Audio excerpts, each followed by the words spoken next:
Hi there, it's Joe from Striped Unicorn. Welcome back. In today's session, we will be chatting about the trustees and their responsibilities. Let's look at what trustees do. The trustees perform the functions and powers of the body corporate, subject to directions and restrictions given to them at an AGM. This means that trustees are not the ones making decisions that the body corporate has no say in. The body corporate makes the decisions, and the trustees makes it happen, in a cost-effective and efficient way. Let me tell you things to know about trustees.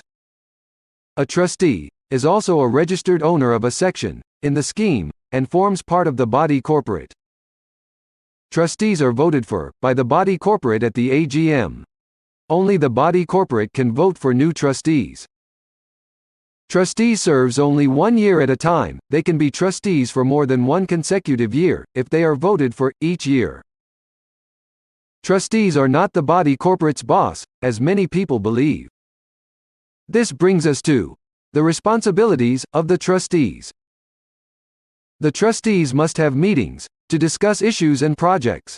These meetings can happen online, if everyone has facilities, or in person. The meetings can happen as often as they are needed, or at regular intervals like once a month, or once every 3 or 4 months. This would all depend on issues that needs to be resolved. Exercise the body corporate powers and functions, in accordance with the resolutions passed at all the meetings. The meetings include AGMs, SGMs, and trustee meetings. Resolutions refers to the act of finding an answer or solution to conflict, or a problem. The Sectional Title Act, and the Sectional Title Management Act, is very specific in what type of resolution is needed in specific situations. Manage the finances of the sectional title scheme.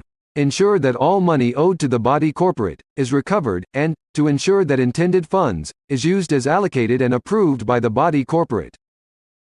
Trustees may appoint any agents or employees to assist in daily operation of the sectional title scheme. They must do so in terms of a written, signed contract that is kept on file. All contracts and service agreements must be reviewed on a regular basis.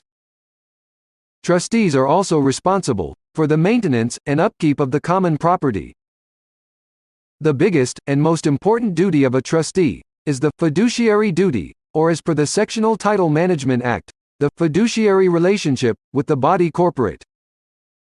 This means that trustees must act honestly and in good faith in relation to the body corporate.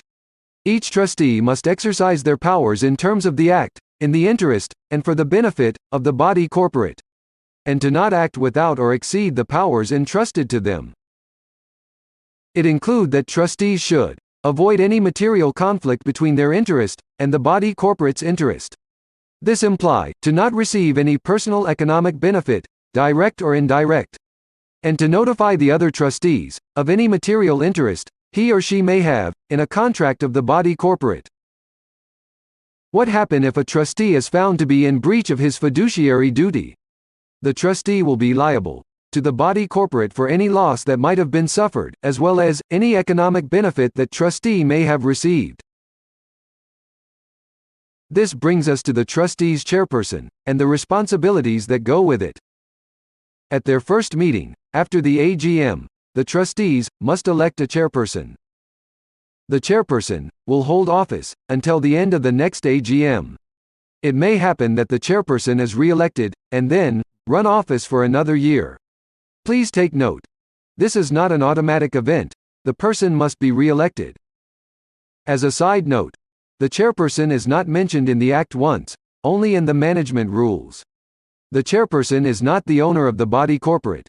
The chairperson is only appointed at a trustee meeting to ensure everything is working smoothly, to oversee that all resolutions are met, and that the sectional title scheme comply with the legislation that apply to the sectional title scheme. Let's look at the chairperson's role. To convene trustee and general meetings in collaboration with the other trustees. Approve draft minutes for circulation.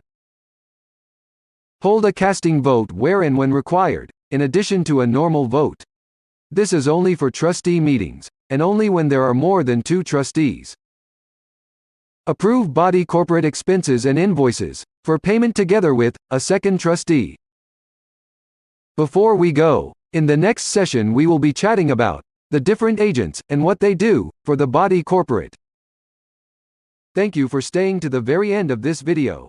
To never miss out on our content, click on the subscribe button and set the notification bell. You can also show your appreciation by liking our video. If you have any questions, please chat to us down in the comments. We are looking forward to chatting to you soon.